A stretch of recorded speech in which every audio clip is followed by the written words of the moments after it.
¿Qué tal? ¿Cómo les va?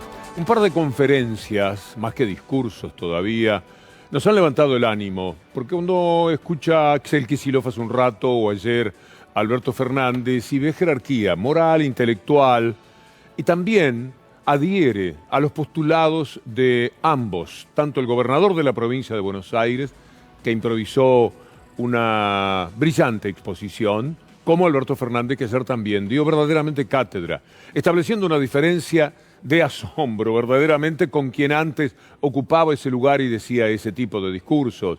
Vamos a empezar por Axel Kicillof, que naturalmente tuvo que hacer alusión a la deuda, que fue el segundo de los problemas. El primero había sido cuando todos se negaban, los ruralistas, los cableoperadores, a que les pusieran un poquitito más de impuestos para recaudar algo que permitiese la recuperación de la provincia de Buenos Aires. Después vino el asunto de la deuda, que tuvo que afrontarlo a como diese lugar. No le dieron chance de estirar los plazos hasta el mes de mayo y debió pagar con una recaudación que en lo inmediato había conseguido. Escuchemos a Kicillof hablando de ese tremendo problema que también para la provincia de Buenos Aires y merced a la acción de María Eugenia Vidal tiene a la deuda como el principal problema.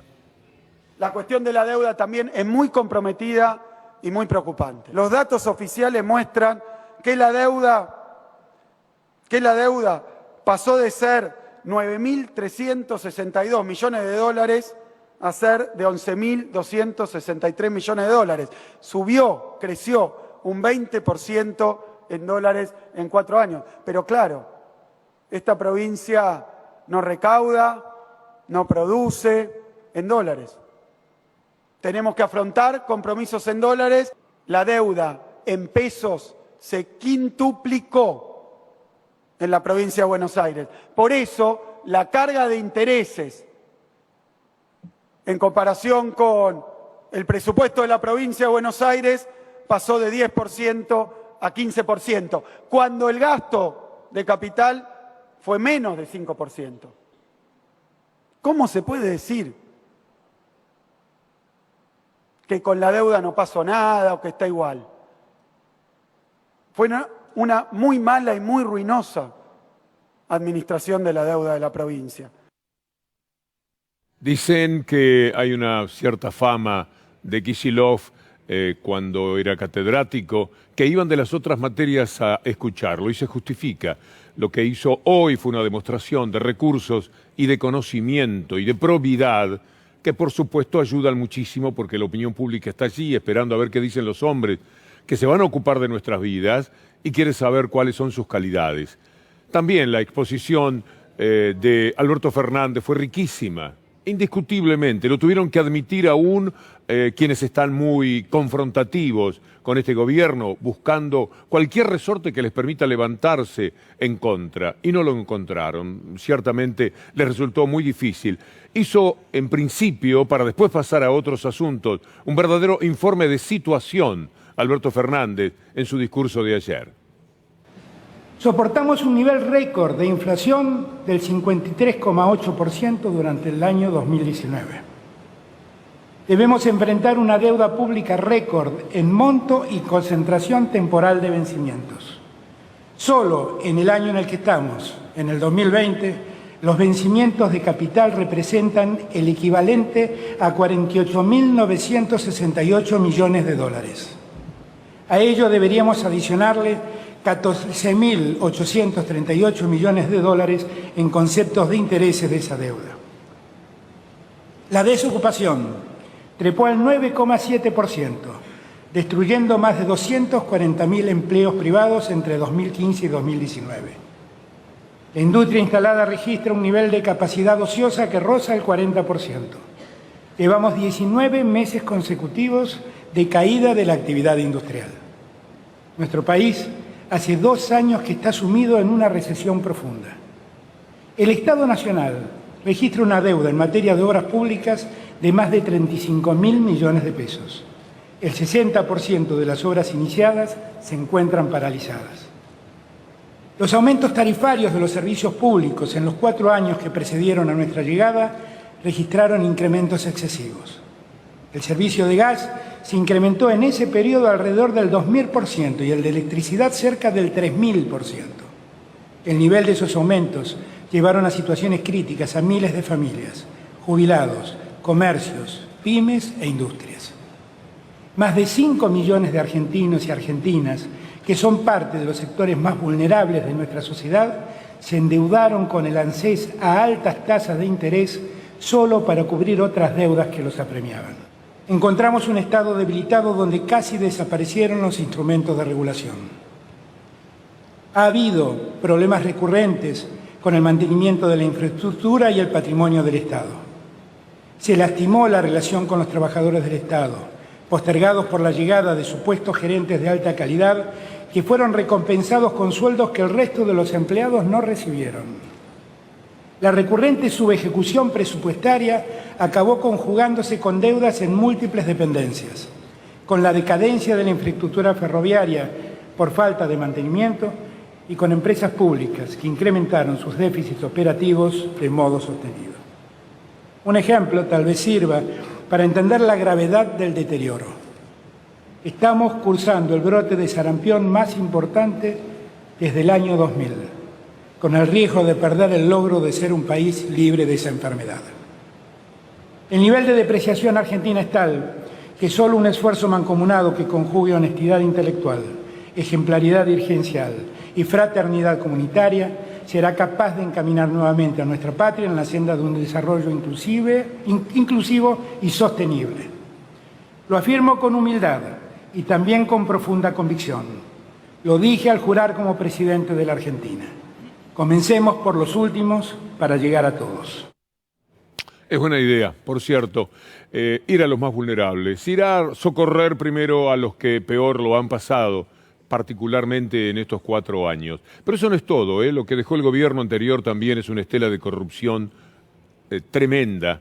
Mientras apuntaban corruptos ellos han hecho cualquier cosa de Macri para abajo, pero particularmente Mauricio Macri. Esta noche Juan Amorín, mi admirado joven colega, estrena programa, Conflicto de Intereses, y va a presentar un material impresionante sobre ese tipo de corrupción. Hay un arrepentido, por ejemplo, que va a decir cosas como estas. ¿Por qué tenían la necesidad de generar tanta plata en negro? Digo, porque 30 millones de pesos, 25 millones de pesos por mes en efectivo en 2017 es un volumen extraordinario. Sí, plata que nunca vi en mi vida, pero era porque lo pedían los directores para uso, para su uso, para inflar los costos de las obras, para pagar para la política. Se decía que era para la política, o sea, que había que devolver los favores. Entonces, como que el flujo fue creciendo también porque el Supercemento tenía más obras y era la campaña, la caja, la forma de recaudar. Tenía todo lo que se sabe de Macri y Panamá. Bueno, Supercemento es una réplica, digamos, más chica. ¿Has escuchado que el dinero iba para arriba? Esa plata se generaba y la plata entraba. O ellos, siempre se decía que era para pagar con sobornos, digamos, ¿no? Esto es Darles a Probar, un programa que va esta noche a las 11, Conflicto de Intereses con Juan Amorín, que es muy joven, pero se mantiene invicto. Nunca fue refutado, por ejemplo, aquello de los aportantes truchos, ¿se acuerda? De cada una de las revelaciones que ha hecho para que podamos entender mejor lo que pasa en el país. Volvamos a Alberto Fernández. Un Estado que cuida debe acompañar a todas las mujeres para que esos procesos se desarrollen accediendo plenamente al sistema de salud. La legislación vigente en materia de aborto no es efectiva. Desde 1921, la Argentina penaliza la interrupción voluntaria del embarazo en la mayoría de las situaciones.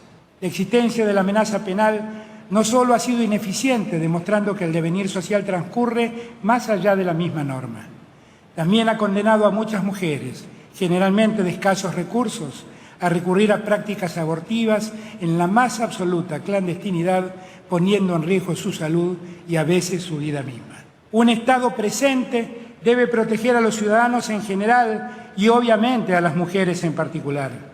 Y en el siglo XXI, Toda sociedad necesita respetar la decisión individual de sus miembros a disponer libremente de sus cuerpos. Dentro de los próximos 10 días presentaré un proyecto de ley de interrupción voluntaria del embarazo que legalice el aborto en el tiempo inicial del embarazo y permita a las mujeres acceder al sistema de salud cuando toman la decisión de abortar.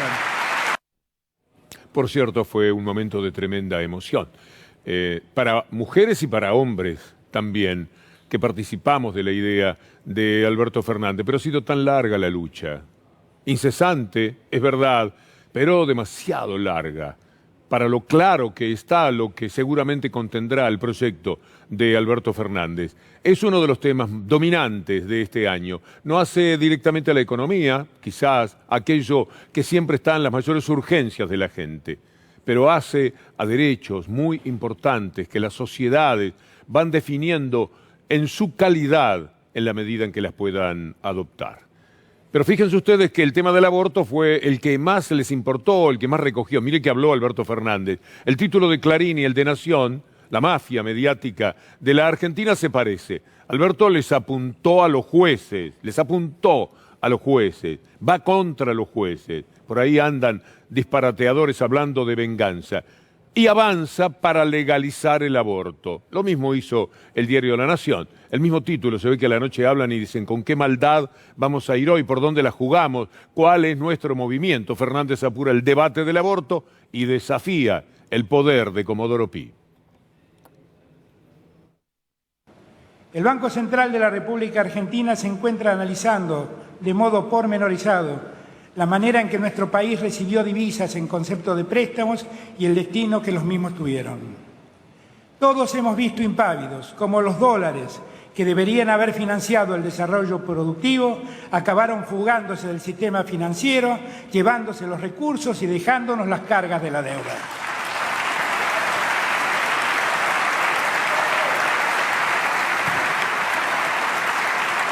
Esas prácticas son absolutamente reñidas con cualquier idea de progreso.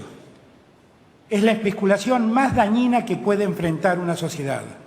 Endeudarse solo para el beneficio de los especuladores y del prestamista. Debemos saber lo que pasó, quiénes permitieron que ello suceda y quiénes se beneficiaron con esas prácticas.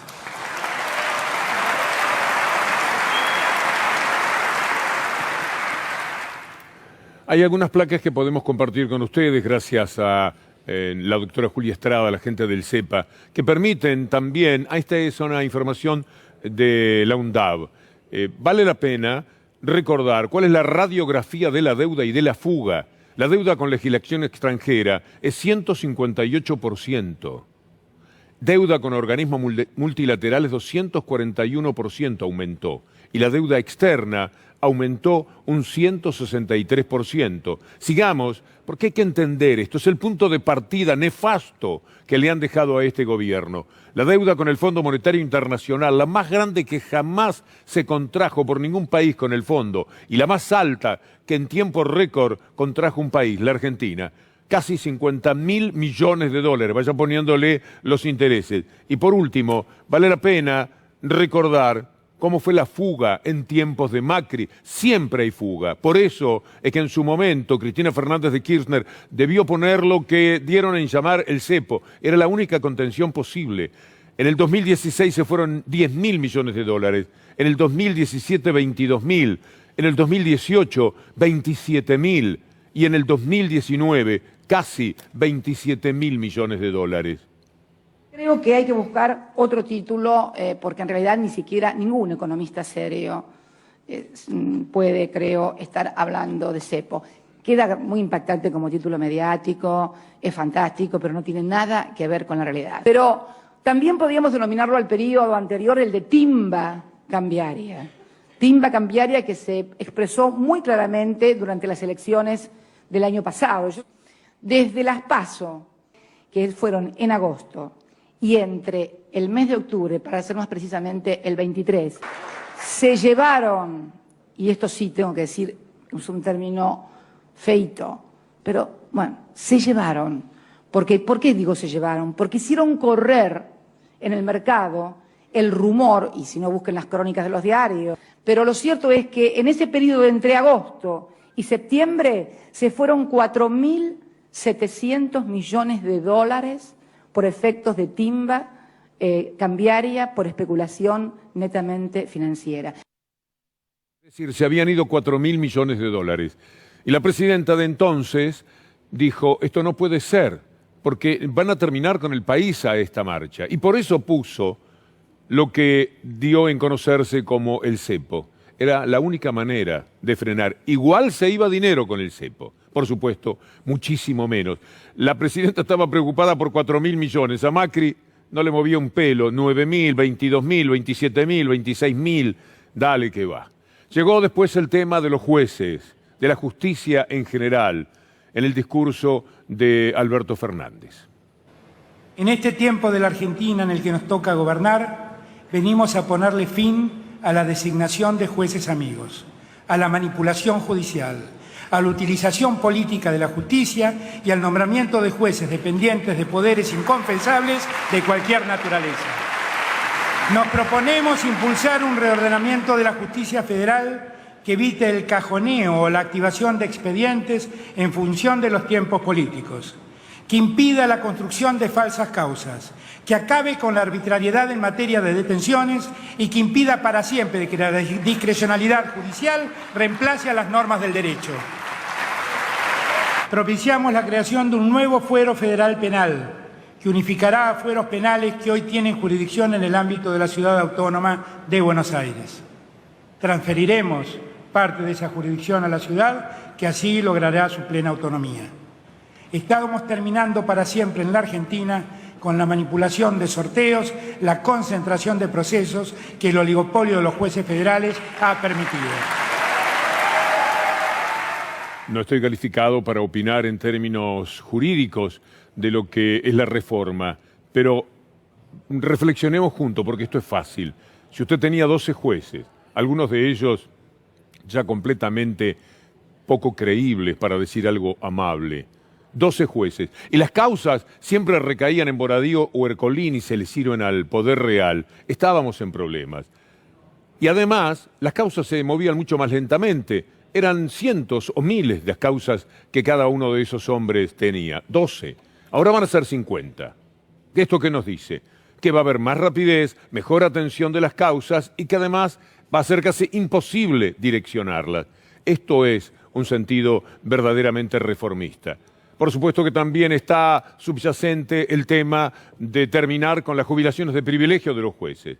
Sobredosis hizo el sábado y después con repetición el domingo, un informe impresionante del que nosotros vamos a tomar una partecita, pero véalo si puede, en caso de no haberlo hecho en la programación de C5N. Y esto presentaron sobre la justicia. ¿Sabe hasta cuánto están llegando a cobrar jueces jubilados? 770.000 pesos. Los jueces necesitamos protección, no privilegios, como se dice, porque esta no es una jubilación privilegiada, es una jubilación especial. ¿Cómo? Porque esta no es una jubilación privilegiada, es una jubilación especial. 770.000 pesos de jubilación promedio. 300.000 pesos, sí, así, un vuelto. Jubilaciones de 200, 300, 400 lucas. Yo invito a cualquier juez a que salga al aire y nos justifique por qué se oponen a esto. A los efectos de garantizar la independencia de los jueces, prestaciones jubilatorias de los jueces deben guardar una equivalencia con el sueldo en actividad. Es tremendo que se diga si ganamos menos vamos a ser corruptos, ¿no? La verdad que atar el tema salarial a la independencia... Es un poco, es como más independiente. Si ganás más, un 20% más de jubilación, ¿sos más independiente? Si ganás 20% menos en tu jubilación, ¿sos menos independiente? Los jueces viven al día. Me quedo con sabor a poco porque el informe es mucho más amplio y ayuda enormemente a pensar y a entender. Y a tomar posición, que de eso se trata finalmente nuestro trabajo de ciudadano. Cuanto más información tengamos, mejor. De lo contrario, quienes se desinforman a través de esos medios que pretenden justamente colonizar la mente de la gente a través de las mentiras, estamos en muy serios problemas, porque consiguen sus propósitos, como por ejemplo el de haber echado a un juez como Freiler. Yo quiero mostrarle las placas de los jueces antes. Lo que Julia Estrada, ahora sí, la doctora, nuestra compañera, mostraba: promedio de la jubilación 272, del salario 271, se jubilan con el 82% móvil, cosa que nadie tiene ese privilegio. La desigualdad es más alta que la que se da entre el 10% más rico y el 10% más pobre del país. 55 a 23 es la diferencia en el tema de la jubilación. Y por último, también, como interesante reflexión, los aportes de los jueces, que dicen nosotros aportamos de una manera especial, llegan a 7.000 y los gastos de las jubilaciones son 23.000 millones de pesos al año, es decir, hay un déficit muy grande. Les hablé recién de Freiler. ¿Usted sabe cuál es la historia de Freiler? Freiler era un camarista que en determinado momento dijo que lo de papel prensa podía ser una historia truculenta. La palabra es mía. Bueno, la Cámara Federal ahora cerró la causa con la que lo persiguieron desde ese momento. La causa con la que perseguían al ex juez Eduardo Freiler, es decir, enriquecimiento ilícito para nada, aquello por lo cual en la magistratura organizaron, como si fuera una kermés diabólica, echarlo a Freiler, porque lo quería Mañeto, porque había dicho respecto a papel prensa que podía haber un delito, que naturalmente lo hubo, y que es horrendo.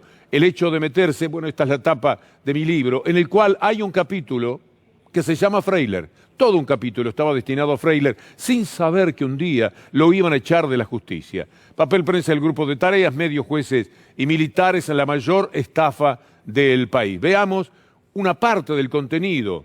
Son varias las páginas dedicadas a Freiler. Todo empezó el 6 de diciembre de 2011. Freiler sostiene que en la causa papel prensa se investigan delitos de lesa humanidad. El 14 de julio del 2015, Freiler realiza un análisis relativo al móvil económico de los crímenes cometidos por la última dictadura cívico-militar y postula que los hechos que se instruyen en la causa papel prensa se insertan en ese escenario y califica de irrazonable el pronunciamiento del juez Ercolini, cuando no. Lamentable siempre. Ercolini, cuando no quería llamar, ni siquiera se animaba a eso, a indagatoria a Mañeto y los demás denunciados. El 30 de agosto del 2015, 20 días después, el diario La Nación empieza a jugar para Clarín y publica una nota denunciando a Freiler por la compra de una casa. Allí se dice que un periodista de La Nación se comunicó con el doctor Freiler y que éste le dijo que estaba acostumbrado a los ataques del grupo. La nota fue recogida por Moner Sanz en la denuncia que dio origen a una causa por enriquecimiento ilícito que ahora termina. De más está decir que el diario que había publicado la nota estaba comprometido en la explicación del voto de Freiler en la causa papel prensa. Y después todo se acelera en la vida de Freiler. El 1 de septiembre del 2015, 48 horas después de las notas, los abogados de las autoridades de los diarios La Nación y Clarín, con apoyo de las piezas periodísticas por ellos publicadas, solicita el apartamiento de Freiler por enemistad manifiesta. Y por último, en días de diciembre, 2 meses más tarde, se le hará el gusto a Clarín y a La Nación. El 15 de diciembre, los periodistas prestan declaración testimonial. Un mentiroso serial que tienen ellos aclara que las características de la casa del doctor Freiler no coincidían con la información que motivó la investigación periodística, pero bueno, ya era tarde para todo, y el 22 de diciembre, última placa, lo quitan de la causa. Esto le habían hecho a Freiler, pero Mañeto sigue a sus víctimas hasta el día de la muerte. Lo hicieron recientemente hasta con Brian Toledo, algo que fue ciertamente intolerable y muy doloroso. Entonces, había que sacarlo a Freiler no de la causa, de la justicia, échenlo.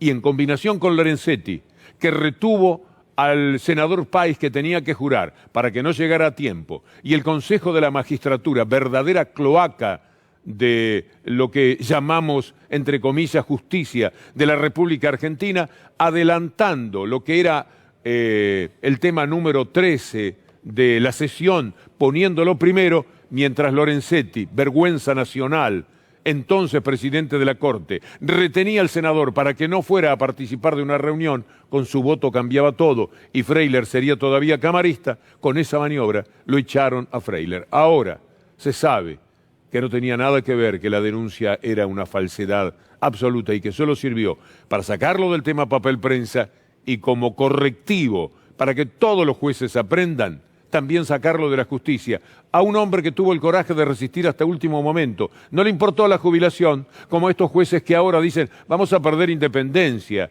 si la jubilación no es tan buena como lo es hasta este momento. Freiler debería ser un ejemplo para todos ellos. Clarín y Nación fueron actores fundamentales en esto, pero obviamente que también hubo un apoyo político muy grande y explícito por parte del presidente de la Nación. También hay una testigo, una abogada, que asegura haber escuchado del ministro de Justicia, que le decía a Fariñas que se quede tranquilo, que lo iban a sacar al juez Rosanqui, como también lo iban a sacar al juez Freiler. O sea, el poder político obviamente estuvo atrás dirigiendo todo esto. Cuando algunos pierden tiempo, otros será que no se animan a ignorar la nefasta influencia mediática en lo que llamamos el lawfare. Aquí tienen un lawfare que castigó a un juez de la Nación, a un camarista, con años y años de trayectoria, que tiene varios fallos a favor de lo que llamamos el sistema, también cuando lo consideró pertinente, entendemos. Pero aquellos fallos que fueron contra personajes como el señor que acompaña en la fotografía, bueno, eso le cuesta muy caro. Y ya no está en la justicia. Se ha planteado ante la Comisión de Derechos Humanos de la CIDH para ver si desde allí, desde lo internacional, se puede corregir esto. Tendrían que ponerlo a Freiler como juez nuevamente para que un lawfare de esta naturaleza tan canallesco no tenga andamiento.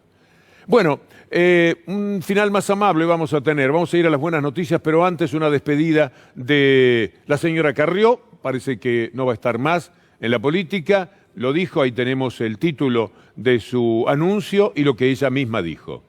Es mi último día de diputada nacional. Creo que he cumplido.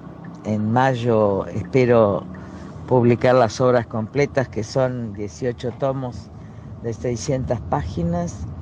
Y allí van a tener la coherencia de, en todo caso, una vida, equivocada o no, pero la coherencia de una vida. Muchísimas gracias por el cariño y mil disculpas a los que me odian, pero era mi deber hacer lo que hice. Un beso enorme, solo Lilita. Una larga carrera política que allá por el año 2000, 2013, tenía muchísimos admiradores de verdad, de los que quieren un mundo mejor, no de los odiadores que le han acompañado durante todos estos años.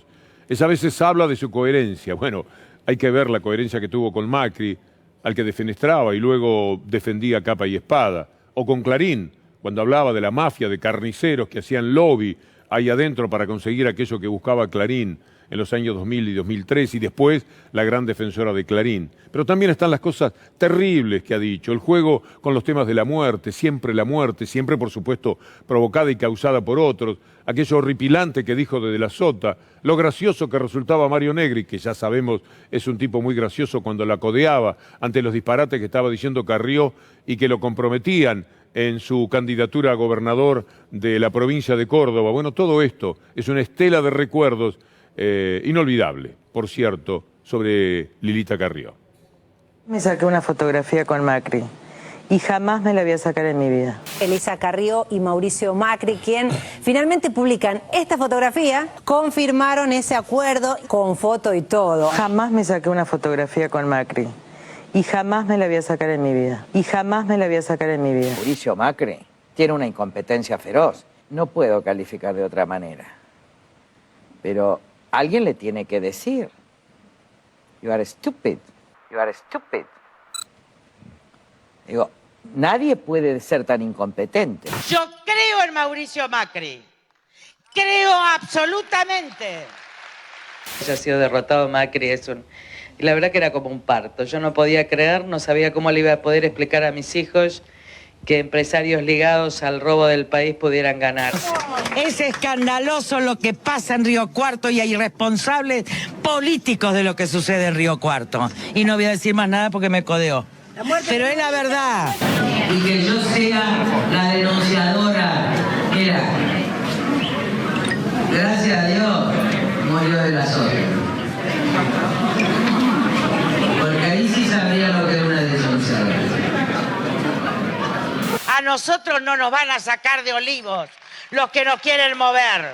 Nos van a sacar muertos. Es que yo apoyo a este gobierno, pero sí, pero mejor. Somos muy quejosos. Además hay una campaña sistemática.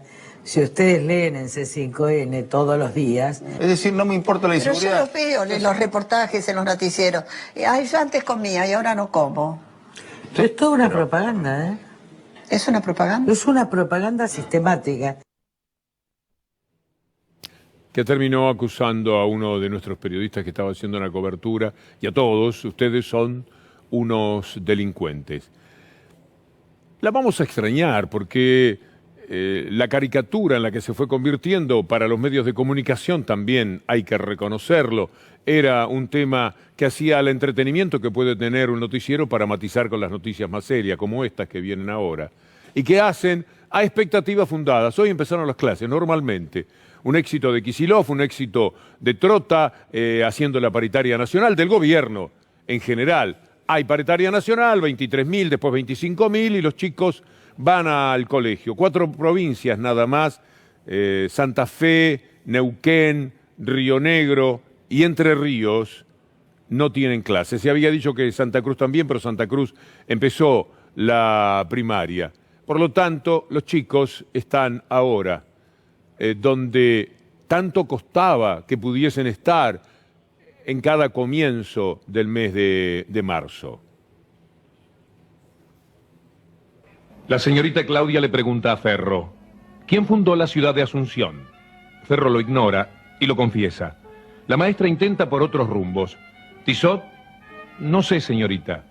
Rossi, silencio. El ambiente se pone pesado porque quizá la señorita Claudia enseñó aquello el día anterior. Maldonado, nada.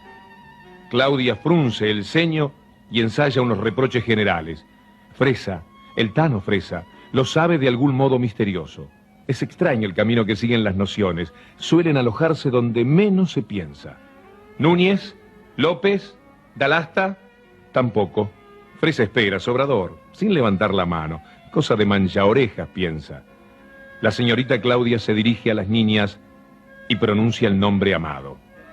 Fresa está muy lejos para soplar y la morocha que lo enloquece no puede contestar. De pronto la maestra lo mira. Fresa y el niño Taura, que tal vez necesita anotarse un poroto, se levanta, mira hacia el banco de la morocha y dice casi triunfal, no lo sé. Si es que nadie lo sabe, estará bien no saberlo. Fresa se sienta y se oye entonces, como en una horrible blasfemia, la voz de Campos, injuriosa. Juan de Salazar. Pasaron los años. La morocha no conoció el amor de Fresa, ni tampoco su gesto elegante y generoso. Si alguien califica estas lecciones en alguna libreta celeste, Fresa tendrá un 9. Y si ni siquiera existe esa libreta, entonces tendrá un 10. Esto es algo que nos emociona siempre, escrito por el increíble, impagable, maravilloso Negro Dolina, que con un gran productor, Roberto Butula, fuimos a un colegio, fue él, en realidad, y armó esta historia, que viene bien, porque hoy seguramente de esos niños que están entrando a clase, y lo queríamos celebrar de esta manera, con esta emoción, con esta sutileza de aquel compañero al que le mando un abrazo, seguramente habrá historias de este tipo. Los niños se enamoran temprano, bien lo sabemos, y después quedan las historias por el camino, pero nunca las olvidamos. Quería cerrar nuestro contacto de las buenas noticias con esto. No sé si, Leandro, podemos dar algunas de las que hacen al día de hoy. ¿Sí? Estamos hechos. A ver, ¿cuáles son? La primera de ellas. Febrero, mes récord de turistas en Mar del Plata. Esto es bueno, ¿no? Hubo más de 1.270.000. ¿Sabe desde cuándo? Desde 1992, cuando empezaron a medir la calidad de visitantes. Y la noticia la dan, ya sabe quiénes, con lo cual debe ser más cierto que una verdad. El gobierno volvió a postergar el aumento de los combustibles, dice Ámbito. Ahora hasta abril, no está mal. Son meses en los cuales podemos ir recomponiendo la situación. El consumo de productos de la canasta básica registró un repunte en febrero, nada del otro mundo, pero entre la tarjeta alimentaria y los precios cuidados empujaron las compras. Bueno, y la última de la que queremos compartir con ustedes es esta, porque nos parece que son buenos auspicios. No solamente es una cuestión de discursos, con jerarquía intelectual, verdaderas exposiciones, disertaciones, conferencias, como las que hemos escuchado en estas horas. No se trata solamente de hablar muy bien, de pensar muy bien. Se trata de ir poniéndole el hombro a esas palabras para hacerlas realidad. Ojalá que lo consiga. Nos reencontramos mañana si Dios quiere.